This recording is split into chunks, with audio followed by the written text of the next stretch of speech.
Este libro, hermanos, de Romanos, lo hemos estado estudiando ya por algún tiempo. Eh, por lo tanto, todos los temas que vemos son algo así como una serie, ¿no? Como una consecuencia de lo que hemos venido hablando. Justo el domingo pasado yo les hablaba de esta porción de la escritura que comienza en en Romanos capítulo 8 y a partir de los versículos 28 en adelante veíamos que la Biblia nos habla de un tema en específico, de cómo es que el cristiano vence al mundo, cómo es que el cristiano puede llamarse a sí mismo vencedor y cómo es que el cristiano tiene que confiar en que de Cristo recibe todas las cosas y que es en la persona de Cristo y en la obra de Cristo que nosotros tenemos plenitud, confianza, eh, tenemos el saber que Dios está con nosotros y que por lo tanto todas las cosas que le suceden al cristiano siempre culminan en un bien. Hablábamos de eso la semana pasada. Yo les decía, la vida está llena de problemas, la vida está llena de tribulación, la vida está llena de angustias por muchas cosas diferentes. Las personas del mundo no pueden estar seguras de para qué vienen esas cosas.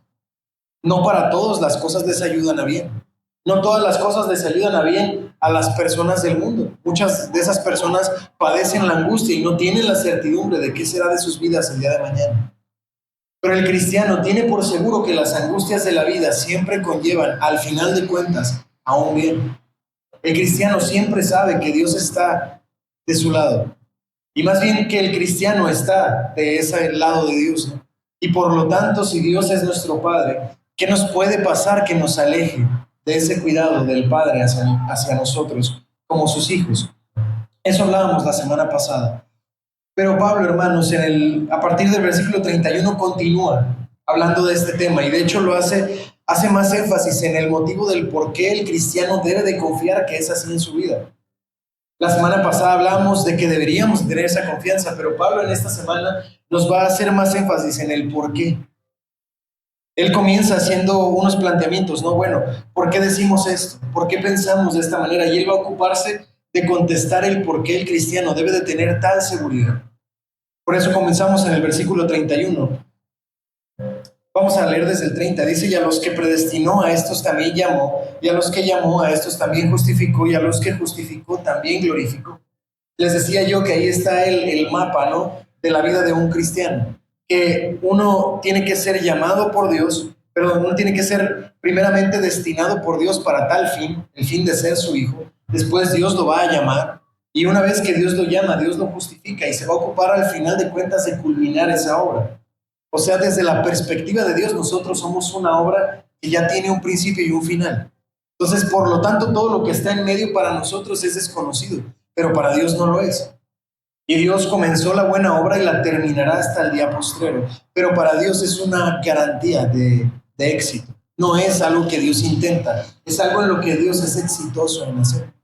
Por eso dice el versículo 31, ¿qué pues diremos a esto? Es decir, comienza el versículo 31 ligando la idea anterior. Si nosotros vemos que Dios a los que predestina llama, a los que llama justifica y a los que justifica los glorificará en el día glorioso del retorno del Señor Jesús. Entonces Pablo dice, entonces, ¿qué argumento podemos dar contra eso? ¿Qué argumento podemos tener para no pensar que sucede tal como lo estoy diciendo? Que el bien viene para los hijos de Dios siempre. Dice, ¿qué pues diremos a esto? ¿Cómo podemos negar tal acción? Dice, si Dios es por nosotros, ¿quién contra nosotros? Dice la Biblia comentada de MacArthur, que tal vez una mejor traducción para esta frase es, si Dios es por nosotros, sería puesto que Dios está con nosotros. ¿Sí? Es una consecuencia. No es si Dios está por nosotros, como si Dios estuviera siempre buscando nuestro bienestar, porque nosotros como si ese fuera su trabajo de Dios, como si Dios estuviera siempre teniendo que supervisarnos para acomodar nuestras vidas, sino que dice, sino que porque Dios está con nosotros. No que Dios está por nosotros en el sentido de que esa es su obra, sino en el sentido de que Dios está de nuestro parte, ¿sí? Sino que si esto fuera dos segmentos, Dios estaría en nuestro equipo, ¿sí? Y entonces Pablo se pregunta, ¿cómo nuestro equipo puede ser el que pierde si tenemos de nuestro lado a Dios? Si Dios está respaldando nuestras vidas, entonces ¿cómo no puede suceder de esta manera?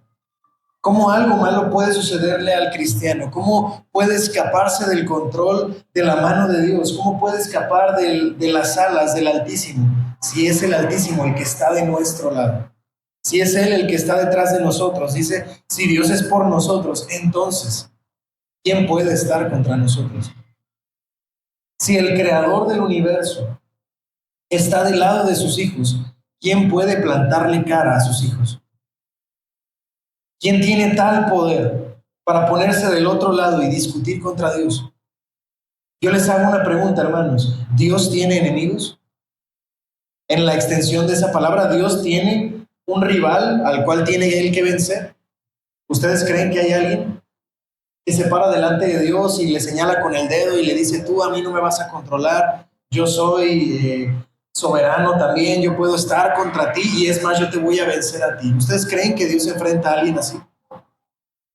Nosotros sí, ¿no? Nosotros tenemos rivales, nosotros tenemos muchas veces enemigos, nosotros tenemos personas que tal vez nos agreden, también nosotros tenemos de rival a Satanás, pero Dios no tiene rivales, hermanos.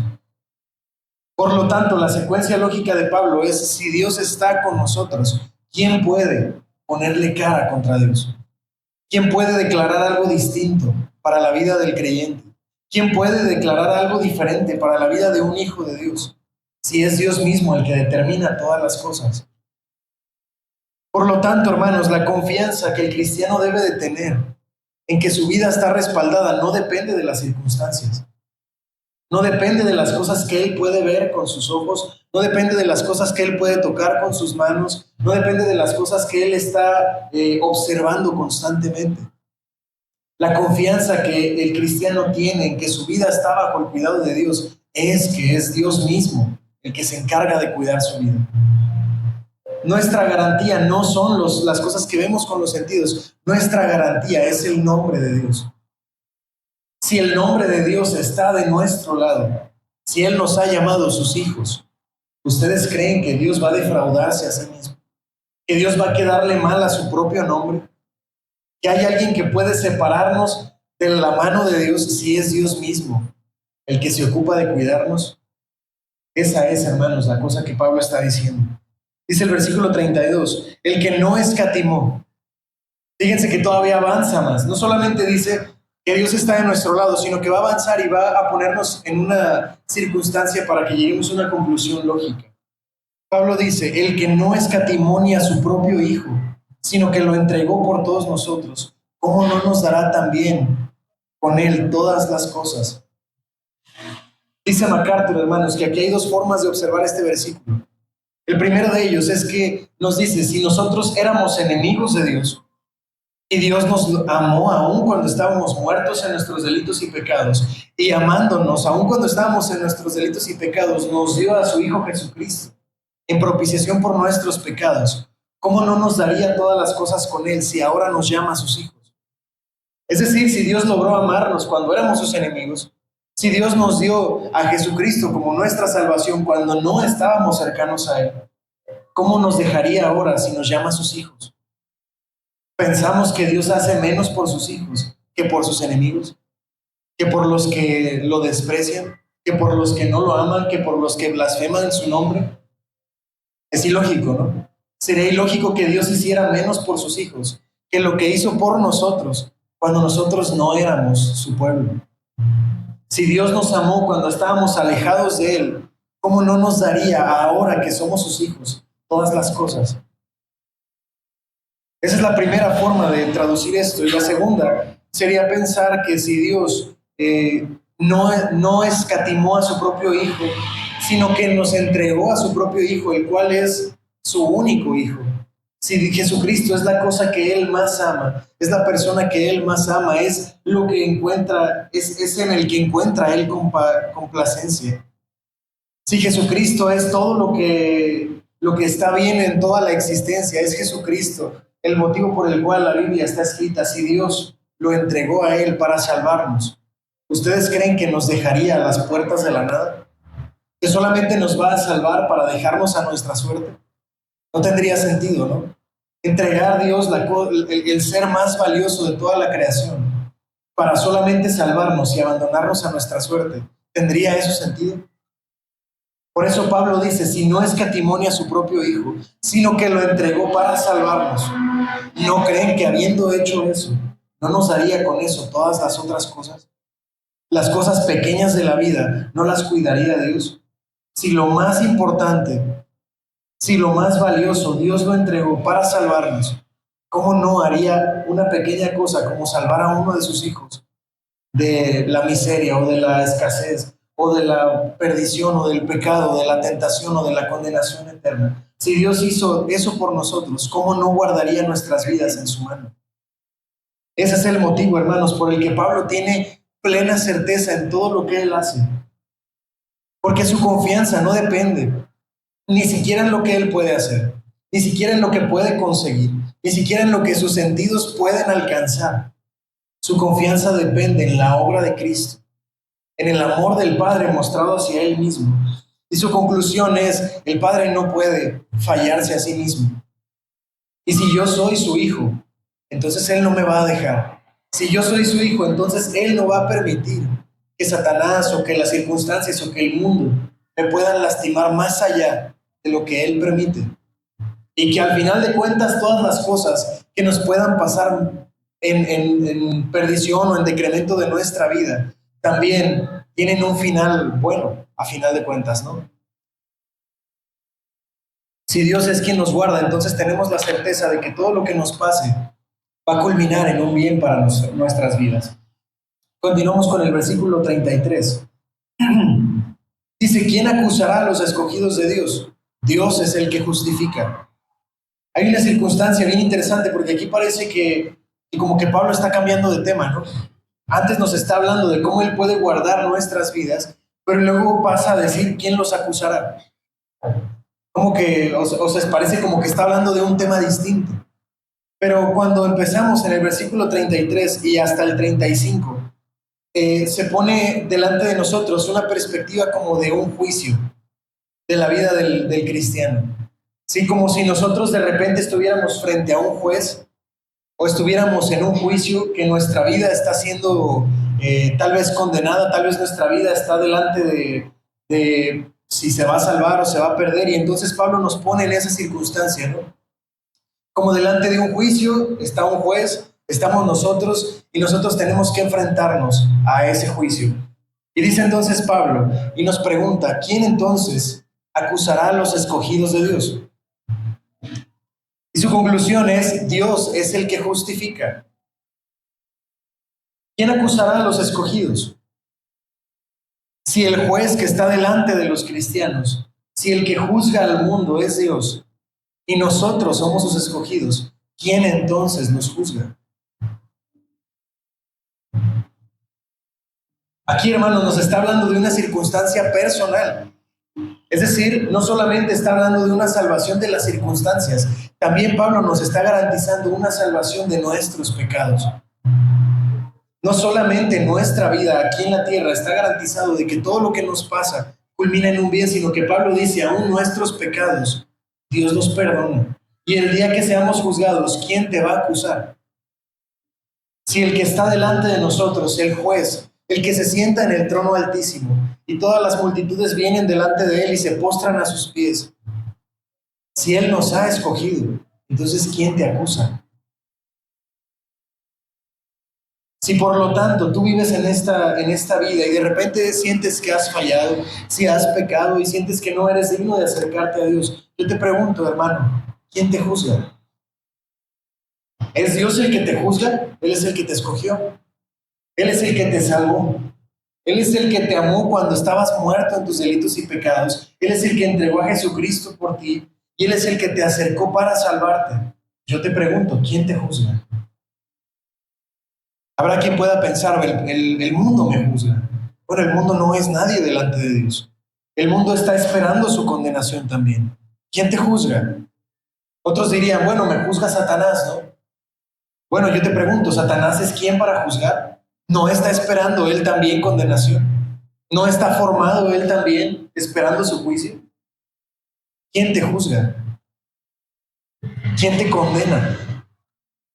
Si es Dios el que está sentado en el trono, dice Dios es el que te justifica. No hay quien te juzgue, pues Dios es el que justifica. Es decir, el que está sentado en el trono, el que se sienta como juez y juzga a las naciones, Él es el que te ha declarado justo. Y no hay opinión más importante que la de Dios. No hay juicio más grande que el de Dios. No hay una opinión que Dios tome extra. ¿Sí? Imagínense que estamos delante de un juez, no, este es un juicio, y que están las personas allá atrás y el juez dictamina la sentencia. Y de repente alguien se para atrás y dice, no, yo lo declaro culpable. ¿Ustedes creen que los policías entrarían y agarrarían al preso, se lo llevarían porque alguien de atrás dijo, yo lo creo que es culpable? A la autoridad eso no le importa, ¿no? El juez determina en base a la ley y lo que él decide se hace. Él es la autoridad. Pues así mismo sucede con nuestro Dios. Si Él nos ha declarado justos, ¿quién te acusa? ¿Qué opinión vale que te pueda juzgar? Por lo tanto, Pablo no solamente, hermanos, nos garantiza que nuestra vida, aun cuando suceden cosas malas, Dios las culmina en bienes. También nos dice que aun cuando nosotros fallamos, es Dios quien nos declara justos. Por lo tanto, hermanos, el cristiano nunca es condenado. El cristiano, el Hijo de Dios, nunca es condenado. Si estoy yo escuchando este tema, no estoy hablando de una persona que no cree en Dios. No estoy hablando de una persona que no ha hecho a Jesucristo su Señor. Si esa es mi circunstancia, si yo no he creído en Cristo, si mi vida no es una expresión de amor a Dios, si no vivo para servir a mi Señor, entonces ten cuidado. Porque hay un juez delante de ti y ese juez dictamina y él solo declara justos a aquellos que creen en Jesucristo como su único y suficiente Salvador. Pero si yo he creído en Cristo así, y yo amo a mi Señor y yo vivo por mi Señor, entonces tengo que tener plena conciencia de que no hay quien me acuse delante de Él.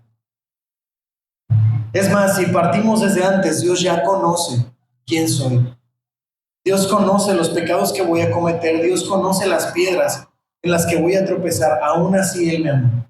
Aún así entregó a Jesucristo por mí y aún así me promete un día salvarme. No solamente de lo que vivo aquí, sino salvarme de la misma ira que Él va a derramar sobre aquellos que están contra su nombre. Por lo tanto, dice Pablo, ¿quién es el que acusa a los escogidos si es Dios el que justifica? Es Dios el que declara a la justicia. Entonces, ¿quién puede condenarnos? Versículo 34. Dice, ¿quién es el que condenará? Cristo es el que murió, más aún el que también resucitó, el que además está a la diestra de Dios, el que también intercede por nosotros. Va más allá, ¿no? Y dice, ¿quién es el que los condenará? Porque en el versículo pasado dice, ¿quién es el que los acusa? La acusación, hermanos, es algo que sucede todos los días.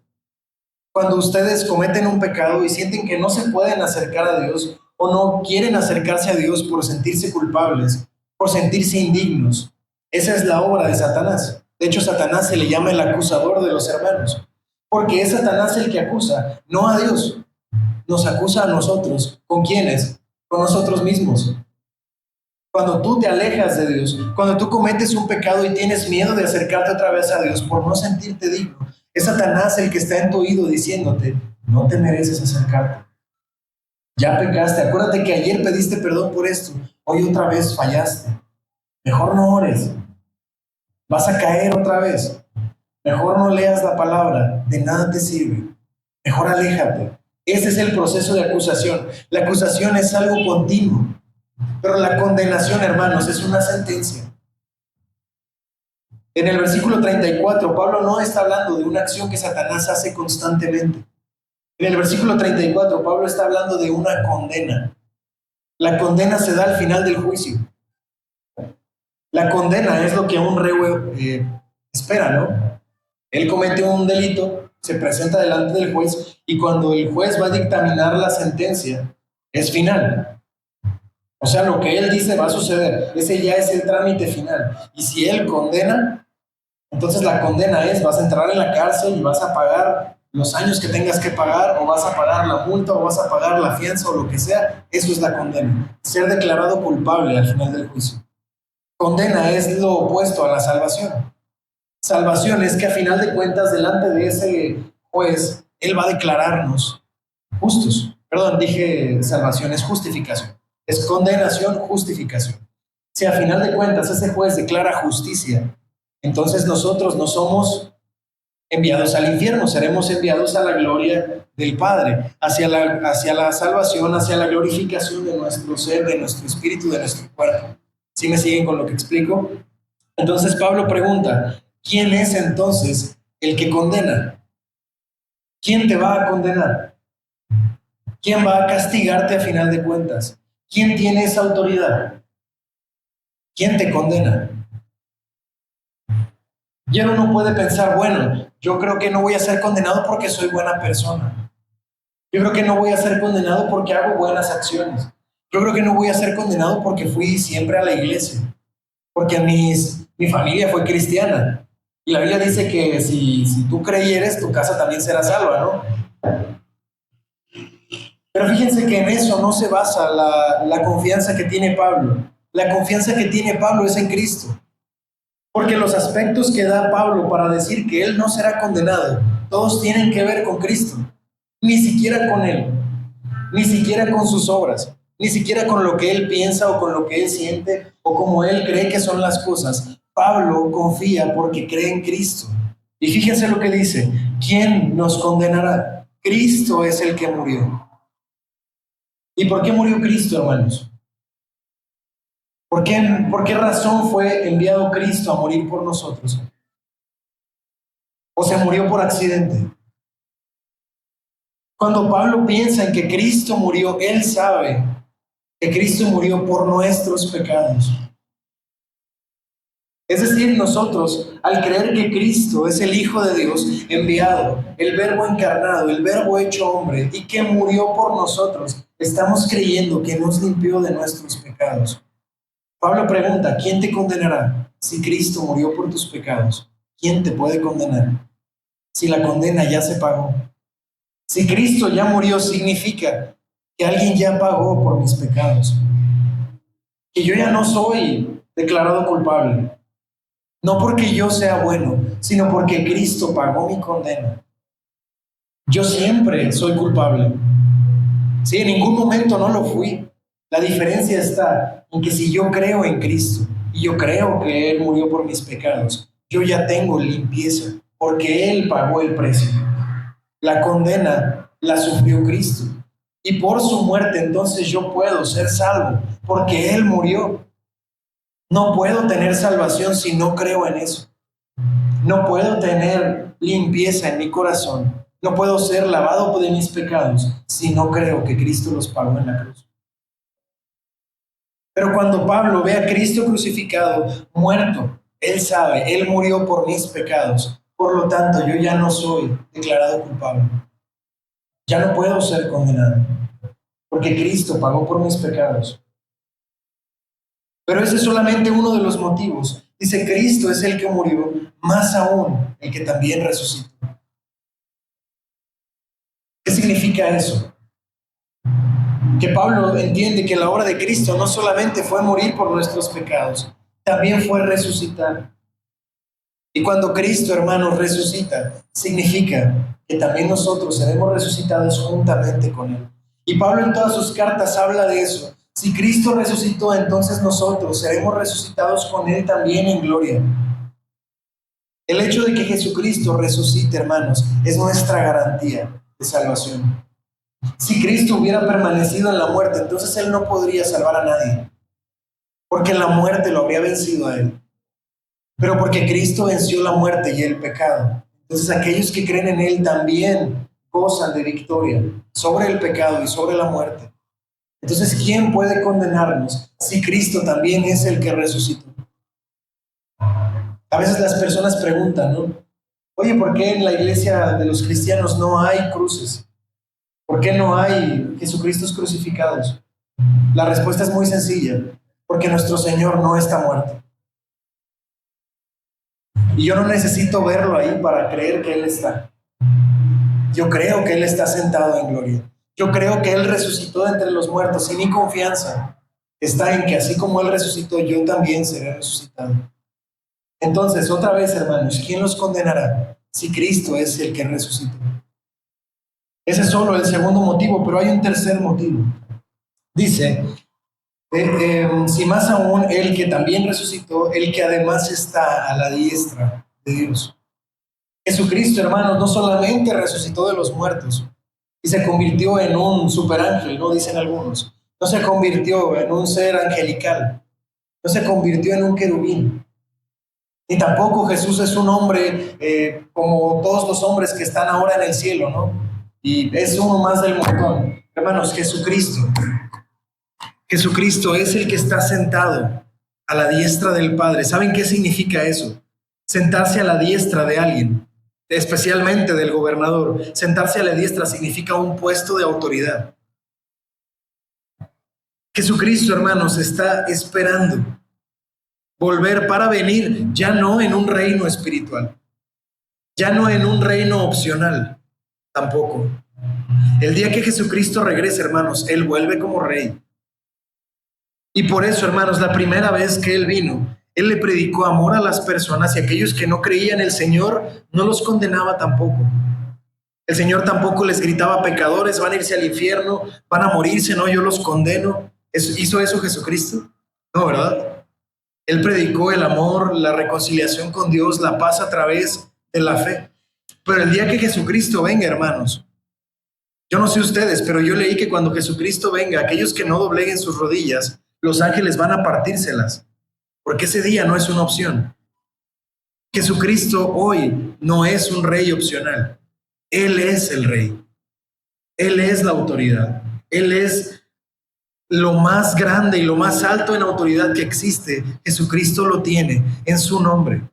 Él está esperando que el Padre ponga a sus enemigos por estrado de sus pies, es decir, que sea declarado el más grande y fuerte de todos. Entonces, cuando Pablo asegura tener certeza de su salvación, él dice que no solo es porque Cristo murió por sus pecados, sino porque resucitó también para resucitar junto con Cristo, sino porque Cristo no es un don nadie para garantizarlo. Jesucristo es el Rey. Él es el Señor. En el Apocalipsis, hermanos, cuando lo leemos y los ángeles claman pidiendo y llorando, ¿quién abrirá el libro de los sellos? ¿Quién tiene tal autoridad para descubrir sus secretos?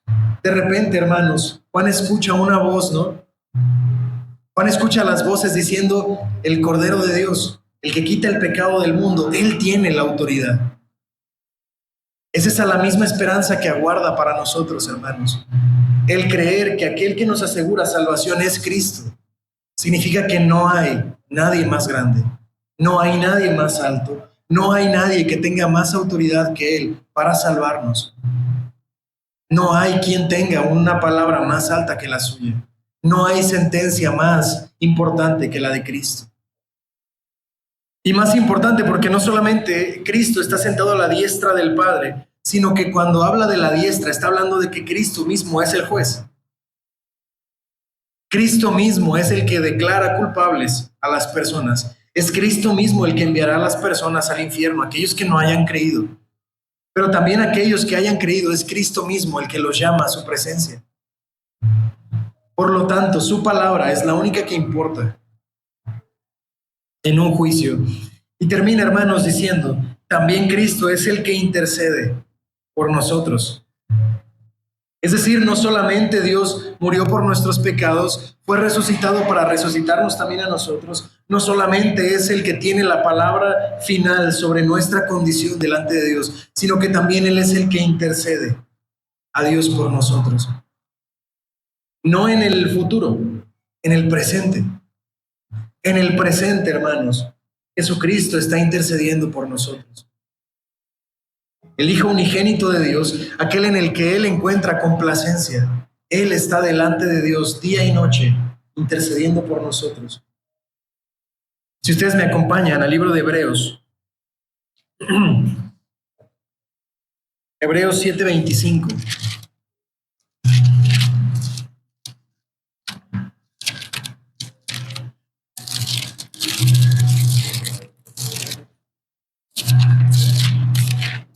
7:25.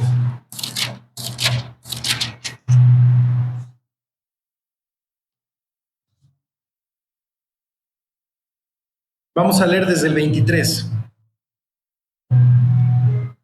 Dice, y los otros sacerdotes llegaron a ser muchos debido a que por la muerte no podían continuar. Mas a este, está hablando de Jesucristo, mas a este, por cuanto permanece para siempre, tiene un sacerdocio inmutable. Inmutable significa que no puede alterarse, no puede cambiar. Dice, por lo cual puede también salvar perpetuamente a los que por él se acercan a Dios, viviendo siempre para interceder por ellos, porque tal sumo sacerdote nos convenía, santo, inocente, sin mancha, apartado de los pecadores y hecho más sublime que los cielos. ¿Qué dice el 25? Que porque su sacerdocio permanece para siempre. Perpetuamente él permanece, dice, también puede perpetuamente salvar a los que por él se acercan a Dios.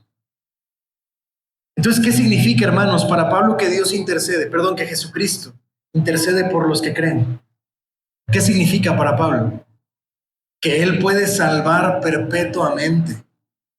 Él puede hacerlo. No dice que, bueno, él tal vez pueda. No dice Jesucristo es el que puede salvar a todos los que se acercan por él a Dios. Por lo tanto, hermanos, cuando Pablo dice que Jesucristo es el que intercede por nosotros, está diciendo, es Jesucristo quien se ocupa de tu salvación. Es Jesucristo el canal por el cual tú puedes ser salvo. Y Él es el único que te puede salvar. Y Él tiene toda la capacidad y todo el nombre y toda la autoridad para salvarte. Él la tiene. No hay nadie más. No hay otra forma. No hay otro camino. Él es el camino. Él dijo, yo soy el camino, soy la verdad y soy la vida. Y nadie viene al Padre si no es por mí. Por lo tanto, cuando Pablo dice que Él intercede por nosotros delante del Padre, Él está diciendo, es Jesucristo de quien depende que tú te salves. Y es por eso que Él puede tener tanta fe y tanta esperanza y tanta convicción en que su vida está en las manos de Dios. No porque Él crea, o no porque Él tenga fe, o no porque Él sea suficiente, porque Cristo lo es. ¿Sí? Continuamos en Romanos. Ya voy a ir dándole conclusión para que no se me desesperen. Dice,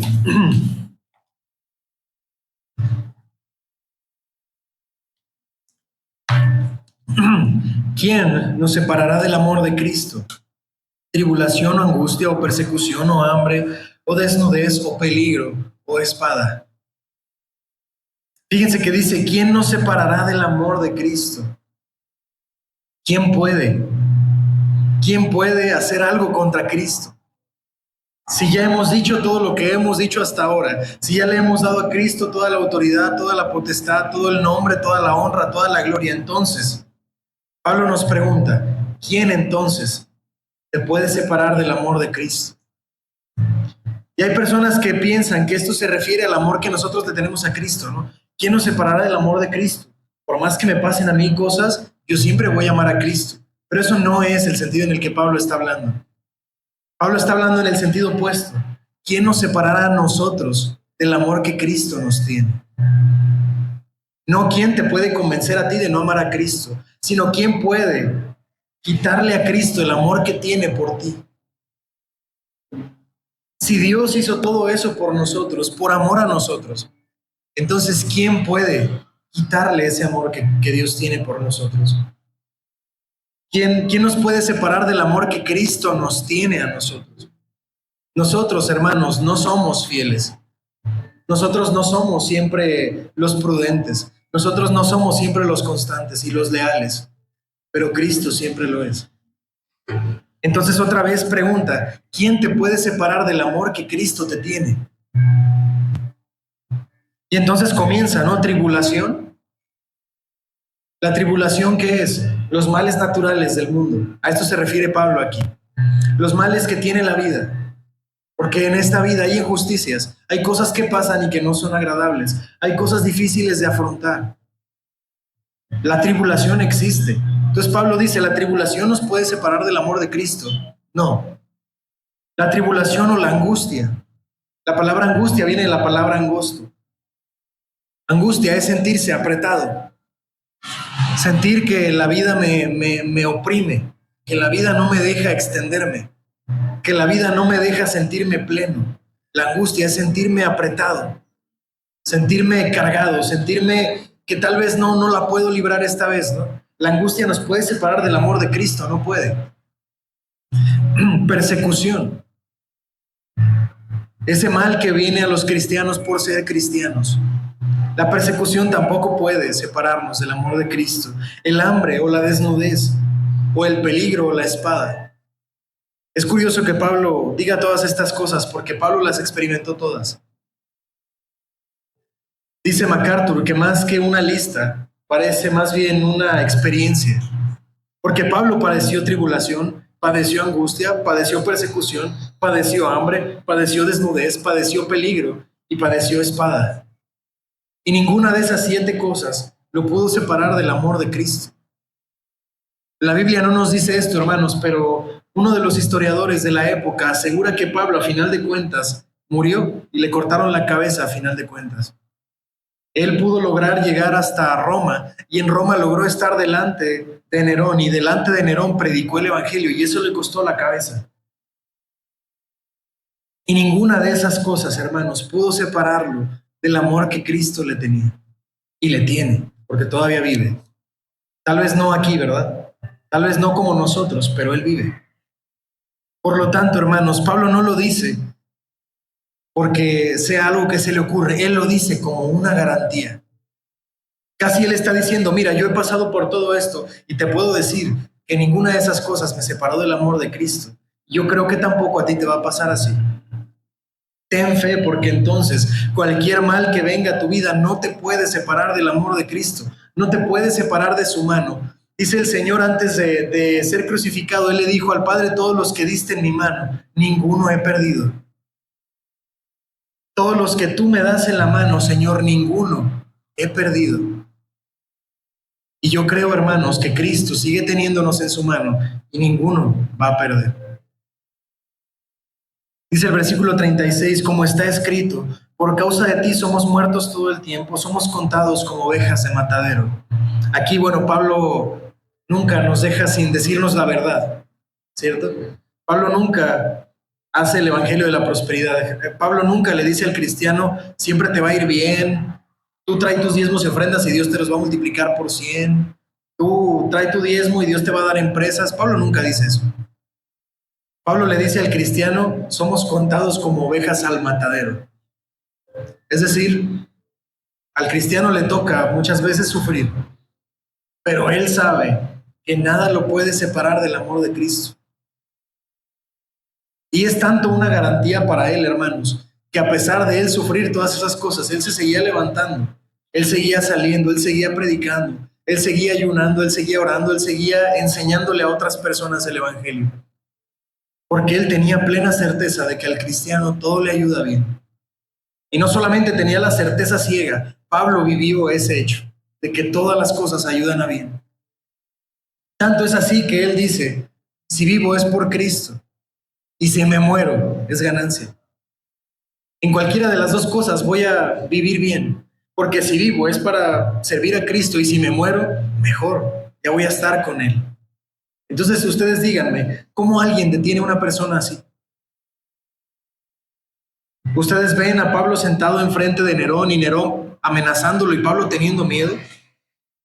Casi yo creo que deberían de ellos voltearse a ver y decían, ¿qué le digo para amedrentarlo, no? O sea, dame una frase o cómo lo amenazo. Por más que hago cosas, él sigue saliendo. Y si le digo que lo voy a matar, se alegra, ¿no? Así de extremo es la fe de Pablo, ¿no? Versículo 37. Y aquí este es como el corazón de esta enseñanza, ¿no? Dice, antes en todas estas cosas somos más que vencedores por medio de aquel que nos amó. Nuestra victoria no está en que nosotros amamos a Dios. La fe no empieza porque nosotros amamos a Dios. Nuestra confianza no empieza porque nosotros fuimos capaces de amarlo. Nuestra confianza es porque Él nos amó a nosotros. Porque nuestra fe no depende tanto en que nosotros amamos a Dios. La fe no depende de eso, sino que Él nos amó a nosotros primero. Y que porque Él nos amó, nosotros creímos en Cristo. De hecho, dice el pasaje, si ustedes me vienen a buscarlo, dice que la fe no es que nosotros lo hayamos amado a Él, sino que la fe está en que Él nos amó a nosotros primero. Si alguien me ayuda a buscar ese versículo. Primera de Juan 4:19. Muy bien, ¿me ayudan a buscarlo en sus Biblias?